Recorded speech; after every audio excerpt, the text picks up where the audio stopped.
জুলাই গণ অভ্যুত্থানের turning point কোনটা? কখন এসে কোটা সংস্কার আন্দোলন বাংলাদেশের রাজনৈতিক পট পরিবর্তনের অভিমুখে চূড়ান্তভাবে ঘুরে যায়? তারপর থেকে আন্দোলনের গতি আস্তে আস্তে হাসিনা উৎখাতের দিকে অনিবার্যভাবে এগুতে থাকে।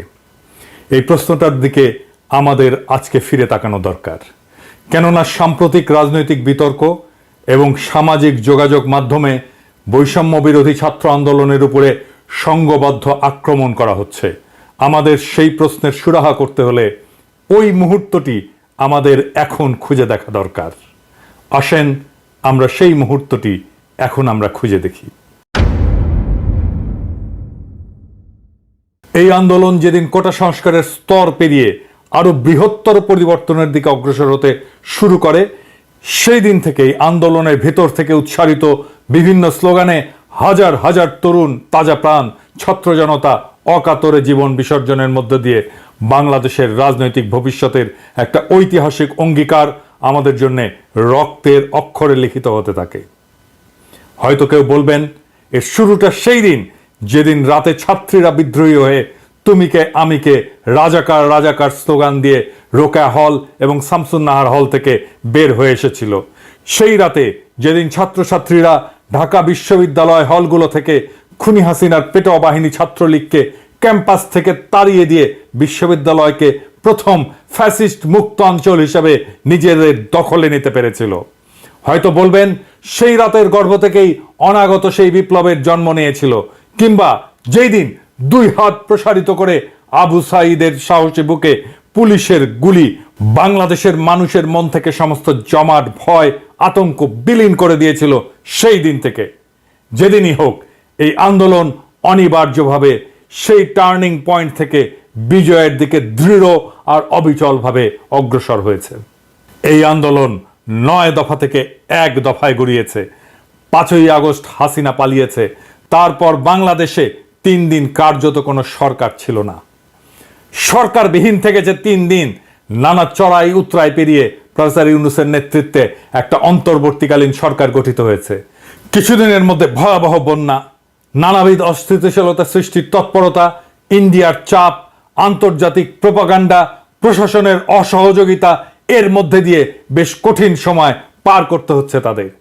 বিগত 2.5 মাস নানা অসঙ্গতি এবং বিভিন্ন সিদ্ধান্তের সমস্যা নিয়ে আমরা অনেকেই সমালোচনা করেছি। বাস্তব কারণেই প্রত্যাশার পারদ এত উপরে উঠেছে যে তাদের পক্ষে অনেক ক্ষেত্রেই তা পূরণ করা সম্ভব হচ্ছে না। কিন্তু একই সাথে আমরা আবার স্মরণ করিয়ে দিয়েছি এই সরকারের সফল হওয়া বাংলাদেশের রাষ্ট্রের অস্তিত্বের জন্য আবশ্যক।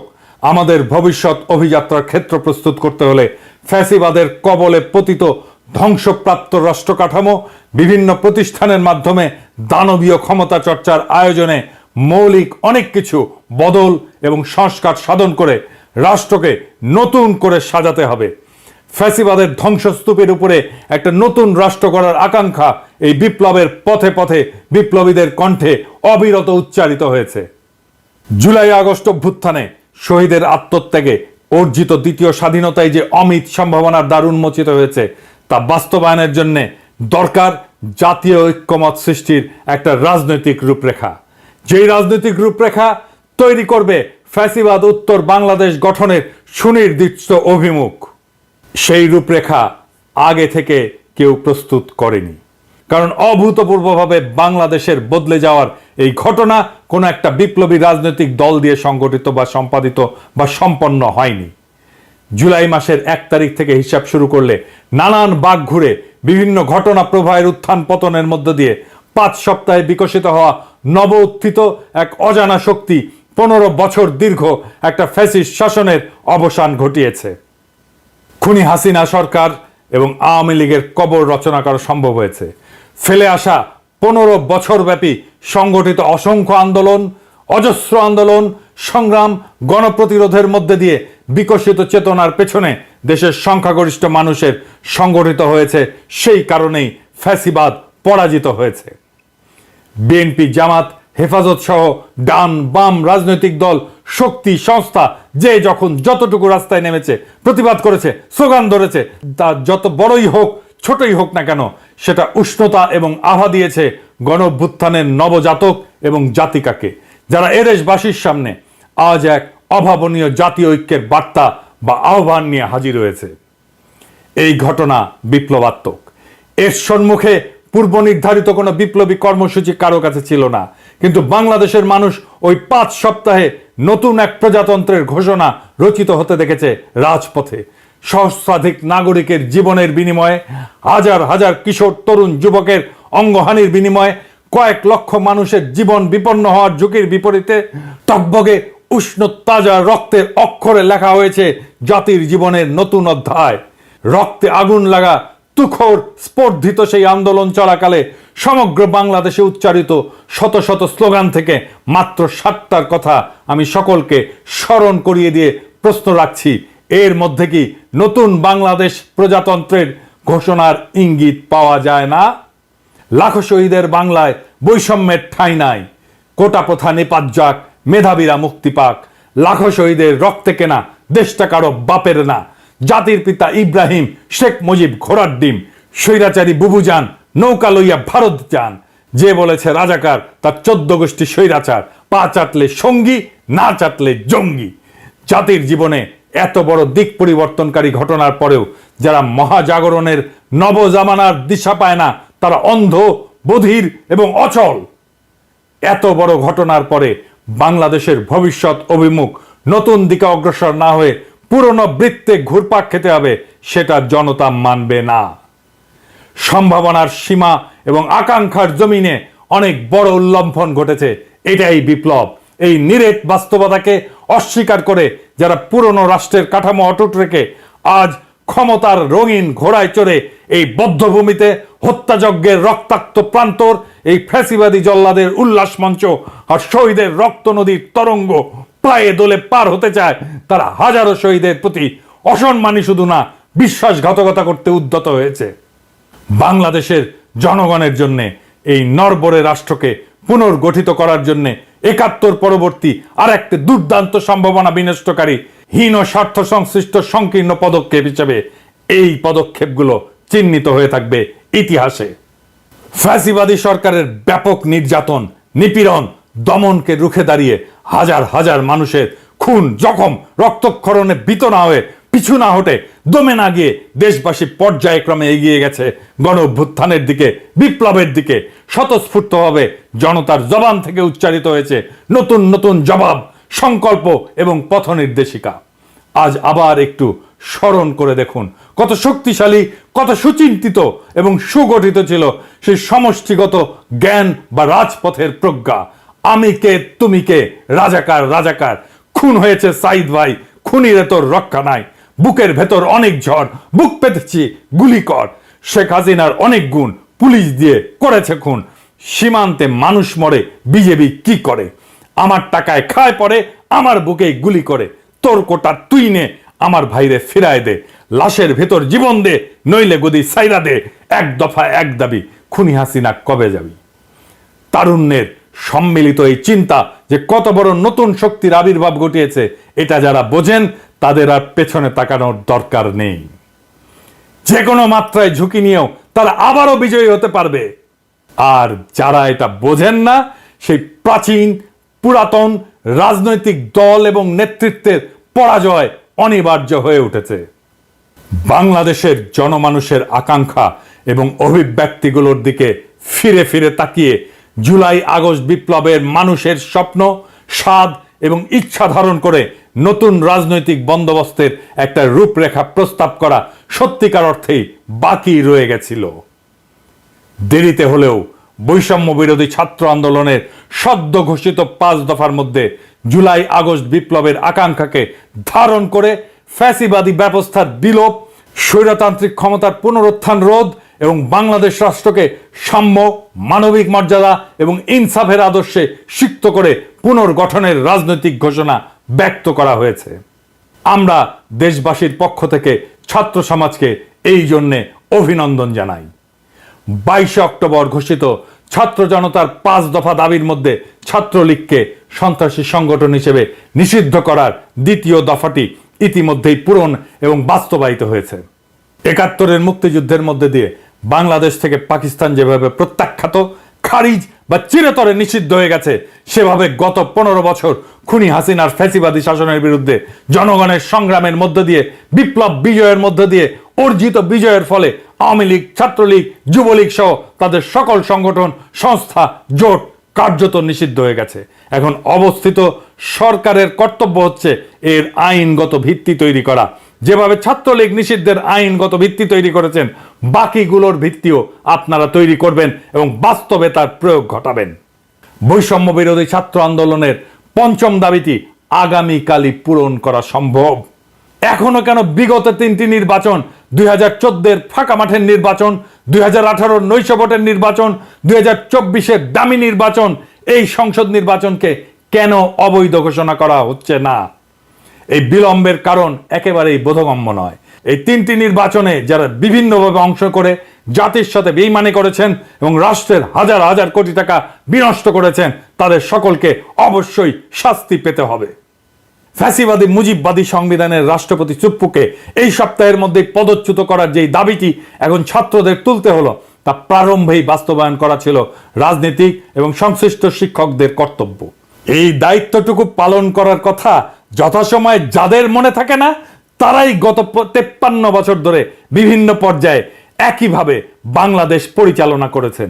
কখনো ক্ষমতার মসনদে বসে, কখনো বিরোধী দলে অবস্থান নিয়ে। এরা অভিন্ন স্বার্থের অল্প বৈধ, স্বল্প অবৈধ নানান ভাগ বাটোয়ারার অংশীদার। বিচারক হিসাবে পুরা চাকরি জীবনে যেই বিচারক ঘুষ না নিয়ে একটা রায়ও লেখেনি, সেই আমাদের রাষ্ট্রপতি। ছি ছি, কি লজ্জা! সেই রাষ্ট্রপতি নামের কুলাঙ্গার, নির্বীর্য, শক্তিহীন, তাই সে থাকুক। এই আবদার, এই যুক্তি যারা দেয়, তারা কি ভুলে গেছেন শহীদারা যে বীরত্ব দিয়ে জাতির মাথা উঁচু করে দিয়ে গেছেন হিমালয়ের মতো? সেই শিরকে, সেই মস্তককে আপনি মর্যাদা শেখাচ্ছেন না, শেখাচ্ছেন সুবিধাবাদ। সেই উন্নত শিরকে আপনি ধুলায় মিশিয়ে দিচ্ছেন, শেখাচ্ছেন চুপ্পু যেহেতু শক্তিহীন, তাই তাকে দিয়ে কাজ করিয়ে নাও। ও ঘুষ ছাড়া একটা রায় লেখেনি। 2টা রাষ্ট্রে তার বিপুল সম্পদ। তার রাষ্ট্রপতি হওয়ার শুধু নৈতিক নয়, আইনি ভিত্তিও নাই। তাকে ডিস্টার্ব দেওয়া যাবে না। এই আবদার যারা করেন, তারা আগামী প্রজন্মকে কি শেখাচ্ছেন? তারা বাংলাদেশকে কোথায় নিয়ে যেতে চান? এই পথটাও সে বাগিয়েছে সংবিধান লঙ্ঘন করে। সাংবিধানিক পদের দায়িত্ব শেষে সবকিছু অগ্রাহ্য করে জুটিয়েছিলেন লাভজনক পদের চাকরি, তাও নিকৃষ্ট লুটেরা এস আলমের দখলকৃত ইসলামী ব্যাংকে চাকরি। এরপর আর এক ধাপ গিয়ে আবার দেশের সর্বোচ্চ সাংবিধানিক পদ রাষ্ট্রপতির আসনে বসছেন। আমারও প্রশ্ন, এমন একটা দাগী অপরাধীকে কেন পুষতে হবে এই বদলে যাওয়া বাংলাদেশকে? আপনারা উদ্দীপ্ত ছাত্র জনতাকে, যারা রক্ত দিয়ে স্বাধীনতা কিনেছে, তাদের শেখাচ্ছেন চুপ্পুকে মেনে নিতে হবে। ওরা মানবে? কখনো মানবে না।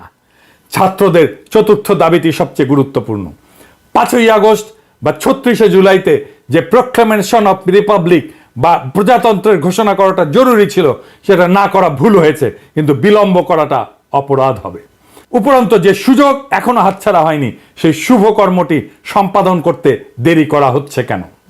মুজিববাদের সংবিধান অর্থাৎ 72-এর যে জঞ্জালটি বাতিল করে দিয়ে নতুন করে দেশের জন্য একটা গঠনতন্ত্র লেখার তাদের প্রথম দাবিটি খুবই যৌক্তিক। প্রণেতাদের জাতিগত সংকীর্ণ দৃষ্টিভঙ্গির কারণে 72-এর সংবিধান সূচনা লগ্নেই বিতর্কিত হয়ে যায়। উপরন্ত শুরুতেই এতে দেশের জনগণের কোনো অংশগ্রহণ বা এর সাথে কোনো সম্পর্ক ছিল না। সাধারণ মানুষের মতামতকে কখনোই গ্রাহ্য করেনি তৎকালীন খুনি মুজিব সরকার। সবচেয়ে বড় যে অভিযোগ, তা হচ্ছে এই মোটা গ্রন্থটি গত 52 বছরে বাংলাদেশের মানুষকে বারে বারে বিভক্ত করেছে, ঐক্যবদ্ধ রাখতে পারেনি, অধিকার হরণ করেছে। আর যারা নানান সময় বিভিন্ন সংশোধনী এনেছেন, তারা তাদের ভুলভ্রান্তির জন্য দেশের মানুষকে শুধু কষ্টই দিয়েছেন, কখনো জনগণের কাছে করজোরে ক্ষমা চাননি। এটা দিয়ে যে বাংলাদেশকে আর এগিয়ে নেওয়া সম্ভব না, এ দিয়ে যার কোনো কাজ চলছে না, সেটা এখন প্রতিষ্ঠিত সত্যে পরিণত হয়েছে। জুলাই আগস্ট বিপ্লবে অংশগ্রহণকারী সমস্ত রাজনৈতিক দল এবং শক্তির মধ্যে ছাত্র জনতার 5 দফা দাবির ভিত্তিতে একটা দৃঢ় জাতীয় ঐক্য সৃষ্টি করা জরুরি। তা না হলে এই সকল দাবিকে কেন্দ্র করে আস্থাহীনতা, অবিশ্বাস এবং বিভক্তি বাড়বে এবং তা আরো বড় হয়ে উঠবে। আর এই অনৈক্যের সুযোগ নেবে দেশ লুটপাটকারী, কায়েমি স্বার্থবাদী, ব্যবসায়ী, রাজনৈতিক, সামরিক, বেসামরিক আমলারা, দেশীয় এবং আন্তর্জাতিক বিভিন্ন গোষ্ঠী যারা পুরনো বন্দোবস্তকে বজায় রাখতে পারলে তাদের রাজনৈতিক, অর্থনৈতিক, সামরিক এবং সাংস্কৃতিক আধিপত্য অটুট রাখার, সুরক্ষিত রাখার সুযোগ পাবে, তারাও খুব সক্রিয়। ওরা শুধু ক্ষমতার হাত বদলের একটা নির্বাচনী বৈতরণী ছাড়া এখন আর অন্য কোনো কিছুই করতে দিতে ইচ্ছুক নয়। নিজেদের গণবিরোধী, হীন এবং অসৎ উদ্দেশ্য সাধনের জন্য ওরা ছাত্রদের সাথে সুপরিকল্পিতভাবে রাজনৈতিক দলগুলোর দ্বন্দ্ব এবং অবিশ্বাসকে উস্কে দিচ্ছে। তরুণ নবীন ছাত্র নেতৃত্বকে হেয় করা হচ্ছে, অন্যায়ভাবে তাদের আক্রমণ করা হচ্ছে। বানোয়াট তথ্য, ঘটনা, পরম্পরাবিহীন অসংলগ্ন কাহিনী বানিয়ে নানাবিধ আজগুবি বয়ান চালু করেছে ক্ষমতা লোলুপ একটা গোষ্ঠী। ওদের যুক্তি হচ্ছে ছাত্র জনতার ঐতিহাসিক গণ অভ্যুত্থানের মাধ্যমে গঠিত সরকারের বৈধতা শুধুমাত্র একটা নির্বাচন আয়োজনের এবং সম্পন্ন করার মধ্যে সীমাবদ্ধ থাকবে। অন্য কোনো সংস্কারে হাত দেওয়ার কর্তৃত্ব এই অন্তর্বর্তীকালীন সরকারের নেই। আমরা এইটা মানি না, বাংলাদেশের জনগণ এইটা মানে না। বাংলাদেশের জনগণ একটা নতুন রাষ্ট্র তৈরি করবে, সেই পথে হাঁটছে। এই আন্দোলনের প্রত্যেকটা পদক্ষেপ, প্রত্যেকটা স্লোগান এবং প্রত্যেকটা শহীদি রক্ত যে স্বপ্ন লুকিয়ে আছে তা কেবলমাত্র নতুন এক বাংলাদেশের প্রত্যাশা না, বরং একটা সুস্থ, সাম্যভিত্তিক, ন্যায়নিষ্ঠ রাষ্ট্রের আকাঙ্ক্ষা। আমাদের যাত্রা এখানেই শেষ না, আমাদের যাত্রা নির্বাচন না, বরং এইটা শুধুমাত্র শুরু। বাংলাদেশ যেই পথে আগাচ্ছে তাতে অতীতের অন্যায় এবং অবিচার থেকে শিক্ষা নিয়ে একটা ঐক্যবদ্ধ জাতি গঠনের পথ চলা ছাড়া আর কোনো বিকল্প নাই। ফ্যাসিবাদ বিরোধী চেতনায় উজ্জীবিত হয়ে আমাদের নতুন প্রজন্ম একটা শক্তিশালী ভিত্তি গড়ে তুলেছে, যা আমাদের ভবিষ্যতের স্থিতিশীলতার প্রতীক হয়ে উঠবে। এই সংগ্রামের ধারাবাহিকতায় সাম্য, মানবিক মর্যাদা এবং ইনসাফের আলোয় আলোকিত বাংলাদেশ গড়ে তোলার প্রতিশ্রুতি আমাদের অটুট রাখতে হবে। ছাত্রদের এই দাবির পাশে সমস্ত শক্তি নিয়ে দেশবাসীকে দাঁড়ানোর আহ্বান জানাচ্ছি। নির্ভয়ে আগাও বাংলার তারুণ্য, আমরা একসাথে আমাদের মাতৃভূমিকে নক্ষত্রের পথে উড়িয়ে নিয়ে যাব। কেউ আমাদের থামাতে পারবে না। ইনকিলাব জিন্দাবাদ।